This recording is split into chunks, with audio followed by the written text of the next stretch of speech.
नहीं है साथ में चूड़ी पहनो हाथ में, जो नहीं है साथ में चूड़ी पहनो हाथ में। शासन प्रशासन मुर्दाबाद।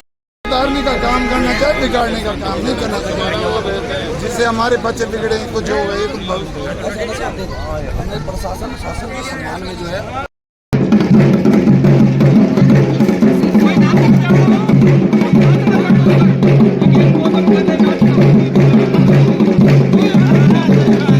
नमस्कार, मैं हूं गिरीश गैरोला और आप देख रहे हैं मेरू रहबार। उत्तराखंड की चार धाम यात्रा में लोगों का स्वागत क्या शराब से किया जाएगा, ये बात उत्तरकाशी जिले के चिन्याली सौड़ में उस वक्त लोगों की नाराजगी के रूप में सामने आई जब यहां पर एक दुकान को उप दुकान के नाम पर एक नई दुकान खोल दी गई। क्या ये माजरा है, क्या समस्या है, क्यों लोग नाराज हैं? हमारे साथ चिन्याली सौड़ से मनोज कोहली जी जुड़ रहे हैं। मनोज जी, स्वागत है आपका मेरू रहबार में।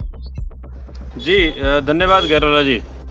ये नाराजगी अक्सर ये लुका छुपी का खेल चलता रहता है पूरे उत्तराखंड में। खनन और आबकारी दो ही ऐसे विभाग है जहां से राजस्व की वसूली होती है, लेकिन चार धाम यात्रा में इस तरह से दुकान की उप दुकान खोलना, नाराजगी आखिर लोगों की किस बात को लेकर है?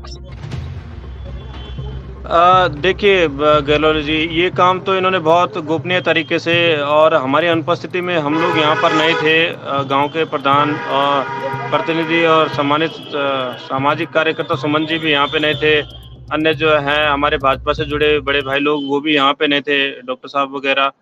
तो इन लोगों ने थोड़ा पहले 29 ये बताएं कि दरअसल किया क्या गया है, किस दुकान के बदले उप दुकान खोली गई है, क्या हुआ जिसकी वजह से लोग नाराज हैं? चिन्याली सौड़ में पहले से ही एक दुकान संचालित हो रही है कई वर्षों से, उसकी उप शराब की दुकान शराब की दुकान इन्होंने यहाँ पर खोली है। विगत वर्ष भी जिनके पास वो ठेके का टेंडर गया था, वो दुकान आवंटित हुई थी, उन्होंने भी यहाँ पर उप ठेका खोलने का प्रयास किया, लेकिन जिन दुकानों में उन्होंने खोलना चाहा उन दुकानदारों ने हमसे पूछ के और हमने उनसे रिक्वेस्ट करी तो उन्होंने साफ मना कर दिया कि हम अपने यहाँ तो खोलने नहीं देंगे। दरअसल गैरोला जी, ये जो बड़ीथी का जो बाजार है और ये गांव के बीच में है, गांव वालों के खेत के बीच में ये बाजार बसा हुआ है। नगर पालिका के पार्ट कुछ समय पहले ये बना है। गांव में अभी भी यहाँ का जो माहौल है वो गांव के वातावरण के जैसा ही है, भले ये नगर पालिका का पार्ट है। तो इस वजह से हमारी माताओं बहनों का खेत में जाना आवाजाही देर रात तक और निरंतर बनी हुई रहती है। आप समझ सकते हैं, जहां पर भी ठेका है और खासकर खुले स्पेस में जैसे पीपल मंडी में है, तो एक वैसा माहौल वहां पे रहता है, सामान्य माहौल तो नहीं रहता है रहने लायक। तो एक और ये मुझे लग रहा है सरकार जो है हर जगह माहौल को अराजक बनाना चाहती है। अभी जो है आप लोगों ने देखा, जो महिलाओं का आक्रोश था, उसके बाद जो आप लोगों ने वहां पर आक्रोश दिखाया, उसके बाद तहसीलदार वहां पर आए थे, उन लोगों ने किस तरह से जस्टिफाई करने की कोशिश की इस बात को कि एक दुकान की उप दुकान क्यों खोली जा रही है? जी पहले तो जैसे आए और उन्होंने जो है फिर कहा कि ये मेरे स्तर का मामला नहीं है, ये ऊपर से परमिशन मिली है, वैध दुकान है, इस तरह से वो कहने लगे। फिर हमने कहा देखिए साहब, आदर्श आचार संहिता को देखते हुए और आपके ऊपर जो है ये जो यात्रा का प्रेशर है और जो शुरुआती दिन में जो जब पट खुले थे, जिस तरह से अव्यवस्थाएं हुई थी, प्रशासन द्वारा स्थिति चरमरा गई थी, बहुत जो है यात्रियों को परेशान होना पड़ा था। तो इस तरह से हमने उनकी परेशानियां समझी, मैंने, लेकिन वो लोग हमारी परेशानी नहीं समझ रहे हैं। और आपका, हाँ, आप कैमरे के सेंटर में आ जाइए। हाँ ठीक है, आप कंटिन्यू कीजिए प्लीज। तो 19 तारीख जो है जिस दिन ये ठेका खुला, उस दिन यहाँ की माताओं बहनों ने, युवाओं ने जो है दुकान में जाके उसका विरोध किया। पुलिस प्रशासन आया, उनको रोकने का प्रयास किया। उन्होंने जो है विनम्रता पूर्वक उनसे रिक्वेस्ट करी कि आप जो है अपनी दुकान जो है ये बंद कर दो। टाइम पे जो है प्रशासन को बोला, नहीं तो हम इसे फिर अपने तरीके से बंद कराएंगे, फिर हमें मत दोष देना। तो उस दिन अल्टीमेटम भी दे दिया था। पुलिस ने शायद वो आगे पहुंचाया, नहीं पहुंचाया। उस दिन संडे भी था, नहीं तो हम तहसील कार्यालय में जाके उसको रिसीव करवा देते। लेकिन हमें लगा कि जो है प्रशासन इस ओर ध्यान दे नहीं रहा है। तो आज जो है सब माताओं ने कहा कि हम लोग इसको खुलने नहीं देंगे। हम लोगों ने भी सब उनके साथ समर्थन देते हुए सुबह हम यहाँ पे आए 11 बजे। रोड पर बैठकर जो है सभी माताओं ने जो है शांतिपूर्वक ढंग से अपना विरोध प्रदर्शन किया। बाद में 1-2 पेटी शराब की खरीद के जो है, जो यात्री आ रहे थे उनको वो शराब की बोतलें दिखाई गई और बोला कि बड़े उत्तराखंड देवभूमि आगमन पर अंग्रेजी शराब की दुकान बड़ी थी, आपका हार्दिक स्वागत अभिनंदन करती है। द्वारा ये जो है बिल्कुल बिल्कुल मनोज जी, हम डीएम चित्रों में साहब देख तक पा दोनों रहे थे इस खोली तरह से गई है। डीएम और सीएम को इंगित करते हुए आपने शराब की बोतलें वहां पर रखी हैं। ये जानना चाह तो रहे थे कि बिल्कुल जो विरोध है, बिल्कुल जो महिलाएं हैं, जो आम लोग वहां पर विरोध कर रहे थे, वो क्या किसी दल विशेष से हैं, स्थानीय लोग हैं, महिलाएं हैं, तो किस तरह का ये जो हमारा लोग वहां पर हमारा एकत्रित हुए? ये हमारा ये विरोध, ये हमारी यहाँ की भावनाओं को लेकर, हमारे वातावरण को लेकर, हमारे बच्चों के भविष्य को लेकर, इन सारी चीज़ों को लेकर हुआ है। इसमें कोई राजनीति या दलगत की कोई बात नहीं है। ये सब दल-दुल से उठा हुआ चीज़ें हैं, ये भावनाओं का मामला है बिल्कुल और घर की बात चूँकि है और बच्चों के भविष्य की बात है और दल बिल्कुल के यहाँ भावना से पर उठ कर के यहाँ बात है।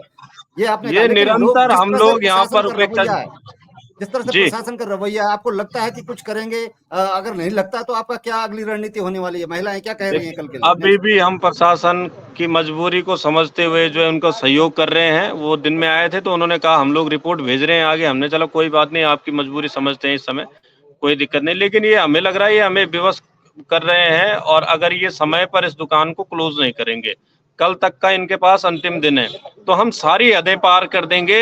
हम विरोध का तरीका इतना नया और इतना ऊट-पटांग होगा कि समझ नहीं पाएंगे, फिर किरकिरी हो जाएगी। अभी भी हम रिक्वेस्ट कर रहे हैं, हम किसी भी हद तक जाने के लिए तैयार हैं। इसमें हमारी माताओं का आशीर्वाद है और जब माताओं का वो शक्ति का रूप है, जब उनका आशीर्वाद मिलता है तो फिर हम उनके लिए मिटने के लिए और दोगुनी ऊर्जा के साथ कुछ भी करने के लिए तैयार हैं। रही बात राजस्व की, तो वो सरकार जो है हमारे यहाँ ये खनन के पट्टे भी आवंटित हो रहे हैं, खनन न्यास से भी उनको रेवेन्यू आता है, लेकिन हमारे यहाँ उसका कोई विकास दिखाई नहीं दे रहा। हमारे घाटों की स्थिति वैसी है, रोड की स्थिति वैसी है। ये बंचौरा जो ये हमारा बड़ेथी का बाजार ऑल वेदर रोड में प्रभावित हुआ था साहब। 17 में यहाँ की कटिंग स्टार्ट हो गई थी, अभी तक बस नहीं पाया है। यहाँ पे प्रॉपर पार्किंग की सुविधा नहीं है, यहाँ पे टॉयलेट नहीं है और दूसरी बात जो है, ये बहुत बड़े एरिया का बाजार है। ये आपका 35 किलोमीटर का एरिया, 10 की हाथड़ का बिस्ट पट्टी का जो एरिया है और सामने का एरिया भी, और यहाँ की स्थानीय पॉपुलेशन फिर भी दरकिनार किया जाता है। यहाँ पे बहुत बड़ी टैक्स यूनियन है, उसके लिए पार्किंग नहीं है। तो तमाम समस्या है जिसके लिए हम निरंतर बोलते रहे, इन्होंने इसको दरकिनार करे। चिन्याली सौड़ की अगर बात करें, अल्ट्रासाउंड जो है वहां से काफी टाइम पहले से बंद पड़ा हुआ है। सहयोगियों ने, साथियों ने, भाजपा के ही कुछ कार्यकर्ताओं द्वारा भी उनको कहा गया है, लेकिन इस ओर वो कोई ध्यान नहीं देते हैं, तो तकलीफ होती है साहब। और हम किसी भी हद तक जाने के लिए तैयार है साहब। चलिए, ये बड़ी बात आपने कही है कि अस्पताल नहीं है, कोई फैक्ट्री नहीं है, लोगों के लिए रोजगार नहीं है। एक ही बात है कि सरकार का रेवेन्यू बढ़ रहा है और वो खनन से और शराब से बढ़ेगा।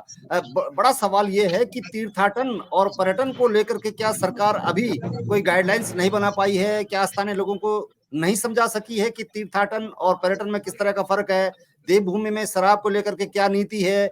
क्या सरकार के रेवेन्यू बढ़ाने के लिए इस तरह से ये संचालित की जाती रहेगी और कब तक की जाती रहेगी? इसको लेकर के बड़ा सवाल। फाइनली कमेंट्स क्या रहने वाला आप लोगों का अगर सरकार यूं ही अटकी रहती है? क्योंकि इस तरह के मामले आते हैं, कुछ दिन बाद फिर शांत हो जाते हैं, सरकार उन्हें एडजस्ट कर लेती है, क्योंकि एक रेवेन्यू एक बड़ा विषय होता है। लेकिन बड़ी बात यह है कि महिलाओं और नई पीढ़ी के भविष्य को लेकर के ये जो बात की जा रही है, दुकान की उप दुकान, इसको लेकर के किस तरह से आक्रोश महिलाओं का रहने वाला है अगर बातें नहीं मानी जाती हैं? देखिए साहब, इस दुकान को तो बड़ेथी की जनता स्वीकार नहीं करेगी, पहली बात। रही बात रेवेन्यू की, तो यहाँ कई संभावनाएं हैं रेवेन्यू जनरेट करने का, लेकिन सबकी भावनाओं का ध्यान रखा जाए, किसी का अहित ना हो। ऐसा ना हो कि रेवेन्यू के चक्कर में आप शराब के ठेके गली गली में खोल दें। ऐसी सूचना मिल रही है कि ये अब जगह जगह खोलने का है। ये वैन भी चलाने वाले हैं कि, तो अब ये शराब का जो मामला है, इस तरह की चीजें जो है मर्यादित रहे, पर्दे में रहे, पीने वाले कई हैं, लेकिन जब खुला हुआ है तो ठीक है। अभी जगह जगह खोलना चाह रहे हैं तो तब तो हम उटपटांग बयान भी दे देंगे। अब खुलवाना है तो भाई तुम्हें रेवेन्यू जनरेट करना है, तो इस दुकान का 25 लाख रुपए रोजगार तुम जनरेट कर नहीं पा रहे हो, तो सब परिवार वाले कहीं से अपने खेत खुद बेच के 50-50 हजार 1-1 लाख रुपए देते, तुम्हें इस 25 का 30-50 देते हैं, तब घर घर में दारू खुलवाओ। पढ़ाई लिखाई हम बंद कर देते हैं, बच्चों को हम भेजते नहीं है, हॉस्पिटल तुमसे खुल नहीं रहे हैं, दारू पी के मरेंगे। मनोज जी, एक सवाल, महत्वपूर्ण सवाल, जिस तरह की बातें आपने की हैं, ये सवाल मुझे लगता है कि पूछना चाहिए आपसे, क्योंकि आपने कई बार किसी दल अपने दल से हट करके सवाल उठाए हैं, क्षेत्रीय समस्याओं को लेकर के आए हैं? क्या ये यही वजह है कि आप कई बार अपने दल को छोड़ चुके हैं, फिर वापस आ चुके हैं, फिर छोड़ चुके हैं? क्या यही चीजें हैं जो विसंगतियां आपको लगती है कि स्थानीय स्तर पर इन मांगों के लिए प्रमुखता से आगे आना चाहिए, चाहे दल छोड़ना पड़े, दल में रहना पड़े? देखिए साहब, मैं हमेशा से कहता हूँ दल बल की राजनीति में बहुत ज़्यादा करता नहीं हूँ। दल अगर सही से करेगा, अपने सिद्धांतों पे रहेगा, तो मैं जिस दल में था वो मैं उस दल के लिए हमेशा सम्मान है। मैं बहुत कुछ सीखा हूँ, मैंने हमेशा से ये बात कहता हूँ। लेकिन दल में होके, सबसे बड़े दल में होके, सरकार में होने के बावजूद भी हम अगर उपेक्षित रहेंगे, हमारी जनताएं उपेक्षित रहेगी, उनके जो मूलभूत सुविधाएं हैं उनको दरकिरार करके केवल और केवल राजनीति होगी, तो ये हमारी बस की बात नहीं है। हमारे लिए हमारी जनता महत्वपूर्ण है, हमारा क्षेत्र महत्वपूर्ण है, उनकी जरूरतें महत्वपूर्ण है। इसीलिए मैंने ये निर्णय लिया है और मैं इस समय जो हूँ एक निर्दलीय कैंडिडेट के रूप में, आपको पता था, उनके संघर्ष को देखते हैं और मैं संघर्ष में कोई हमारे हमारे साथ साथ भाजपा के लोग, मनोज कोहली मैं एक जुड़े चीज बताना थे चाहूंगा, जो हमारे साथ भाजपा के लोग भी हैं, अन्य दलों के लोग भी है।